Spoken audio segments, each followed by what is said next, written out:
FM 99.9 OBS 라디오. 네, 제가 우리 프로그램 진행하면서 가장 좋아하는 순서는 기후 브리핑이 아니고 북극곰 로고송이 나오는 시간입니다. 사랑스러운 노래를 들으셨습니다. 자, 이제 기후 변화와 관련된 다양한 소식을 알아보는 시간인데요. 노광준 프로듀서님 오늘도 나와주셨습니다. 네, 안녕하세요. 예, 북극곰 다음에 나오는 노광준입니다. 예, 오늘은 또 어떤 소식인가요? 기후 브리핑에 앞서서 훈훈한 이야기 한 자락 전해드리도록 하겠습니다. 네. 앞서도 기후 톡파원님 너무나 훌륭한 그 실천을 네네. 해주셨는데 지난주 저희가 이제 매일 한 분씩 해서 쌀을 보내드리잖아요. 네. 근데 지난주에 선정됐던 한 분께서 저희 작가님이 쌀 어디로 보내드리면 될까요? 하니까 더 어려운 분들한테 기부를 하고 싶다고 하신 거예요. 그래서 저희 한상진 작가께서 수소문을 해서 성남에 있는 지역 아동센터에 기부를 하게 됐다는 소식 먼저 전해드립니다. 네. 아우, 정말 이렇게 진짜 모르게 아무도 모르게 말없이 실천하는 분들이 참 이렇게 많았구나 하는 걸 방송을 진행하면서 느끼게 됩니다. 네, 맞습니다. 그래서 진짜 우리가 더 열심히 해야겠다 네. 이런 생각이 네, 드는데요. 저희가 알려드리는 거는 뭐 이렇게 드릴 테니까 꼭 기부하세요. 이래서 그런 부담 네네네. 드리려고 하는 건 맞아요, 아니고 맞아요. 이렇게 훌륭하신 청취자들하고 방송을 하게 돼서 영광이라는 마음 전해드리고자 합니다. 네. 오늘 브리핑 주제는 네, 이겁니다. 꿀벌 좀 빌립시다. 꿀벌이 벌침을 만나요. 꿀벌을 빌려서. 그러니까 기후 톡파원 중에서 이런 분들 계세요. 네. 말없이 기사 링크만 툭 보내주시는 거예요. 알아서 읽어봐. 예, 이런 뜻이. 한번 공부해봐 알고 네, 있어 뭐 네, 이런 건데 네. 그게 고맙죠. 근데 이 기사를 주말에 왔어요. 딱 네. 열어보니까 조선일보 기사인데 제목이 눈에 확 들어왔어요. 꿀벌 좀 빌립시다. 네. 과일농가 벌통 쟁탈전. 지금 사과꽃 백꽃이 막 만개했잖아요. 네.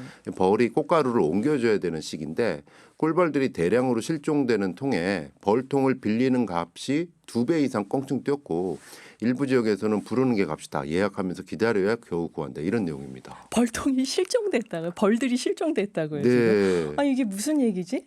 그러면 이게 그냥 꿀값이 비싸지거나 양봉 농민들이 힘들어지거나 여기까지는 이해를 하겠는데 저희가 네. 과일 농사에도 영향을 미치는군요. 그렇습니다. 실제 이제 기사 내용부터 요약하면 이렇습니다. 지난 12일에 오후에 이제 기자들이 전북 장수의 사과 농장을 찾아갔습니다. 장수하면 또 사과 유명하잖아요. 네네. 예.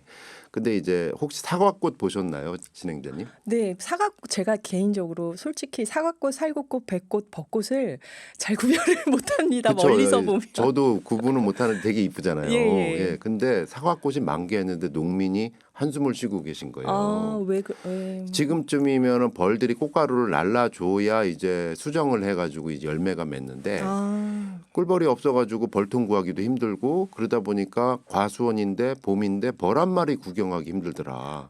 진짜요? 농민의 말이 꿀벌이 움직여줘야 가을에 좋은 사과를 수확하는데 벌 구하기가 하늘의 별 따기예요. 이런 말이 나오는 겁니다. 아니 우리 어릴 때는 산이나 유원지 놀러 가면 항상 벌 쏘일까봐 걱정했는데 네. 벌이 이렇게 귀한 몸값이 됐군요. 네, 일단 통계치를 보면은 좀 충격적인데요. 네. 사실은 작년에 꿀벌 실종 사건이 보도가 되면서 많은 분들이 놀라셨는데 네. 올해는 사실 더 심하다라는 얘기거든요. 일단 농민들 추정치를 보면 지난 14일 기준 한국 양봉협회 소속 농가에 있는 벌통이 한 150만여 통이 된대요.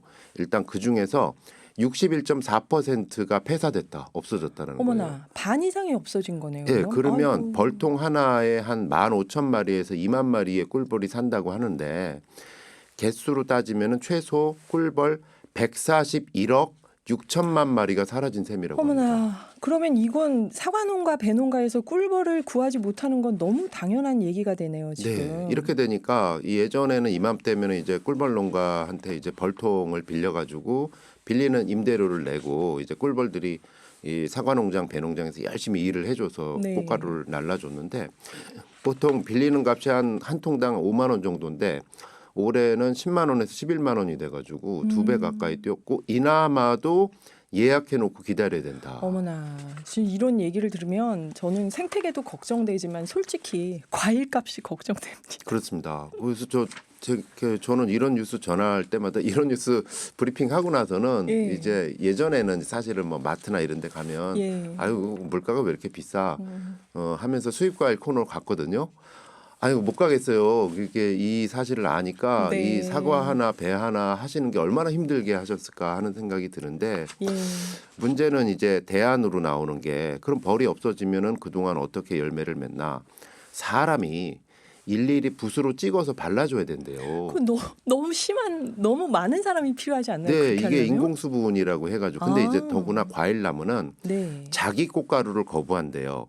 그러니까 옆에 있는 다른 나무의 꽃가루를 붓에 찍어서 이 나무에 발라줘야 수정이 되는 거예요. 아이고. 그러니까 농촌 지금 고령화돼 있잖아요. 그쵸. 또 외국인 근로자들도 구하기도 힘들고 네. 인건비가 올라서 인공수정에 10배 이상 비용이 더 들고 시간이나 작업의 위험성도 늘어났다고 합니다.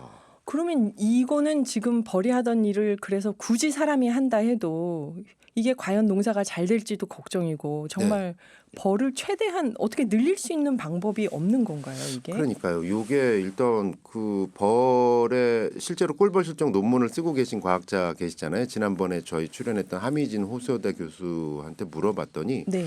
과수 농가들의 효율 저하를 지적을 하고 있습니다. 한번 들어보시죠. 이제 답답하니까 사람이 하긴 하는데요. 사람이 하는 것도 그게 제한이 있잖아요. 꿀벌들이 그냥 놀면서 이렇게 하는 거랑 사람이 일로 하는 거랑 그게 어떻게 되겠어요. 그게 비교가 안 될 정도로 사람이 하면 힘들고 힘든 건 둘째치고 양이 하루 온종일 해도 양이 뭐 몇 개나 하겠습니까? 그러니까 그게 불가능하고 어렵고 농작물 수확량이 줄어들 수밖에 없는 구조죠. 농민들은 울상이죠. 뭐 특별히 과수원 농가는. 그렇습니다. 그렇군요. 근데 이게 지금 과일 농사만 이런 게 아니라는 네, 그렇습니다. 얘기군요. 사실은 뭐 저기 꿀벌뿐만 아니라 호박벌이라고 해가지고 벌들이 많이 활동을 해주잖아요. 저희가 네. 좋아하는 딸기 같은 경우도 수정을 해야 되는데 그건 또 호박벌들이 많이 비닐하우스에서 활동을 해서 꽃가루를 옮겨주거든요.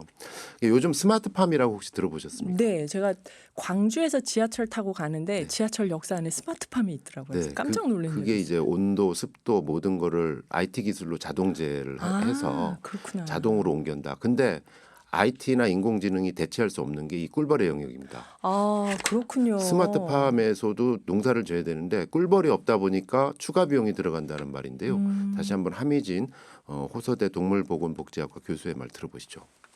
근데 최근에는 이제 스마트팜이라고 그래가지고 이렇게 들판에서 비닐하우스로 농사 짓는 것보다 더 선진화돼 있어가지고 건물을 이제 지어가지고 거기다가 그 1층, 2층, 3층, 4층 이렇게 아파트처럼 거기다가 이제 시설을 만들어서 그 안에서 딸기라든지 또는 채소 같은 것들을 거기서 여러 층으로 만들어요.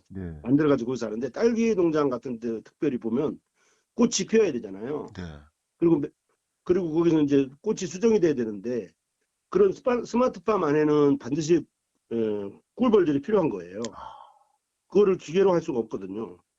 꿀벌들을 빌려가지고 거기서 이제 수정을 시켜야 되는데 그 꿀벌을 빌리는 가격이 지금 굉장히 올랐다는 얘기를.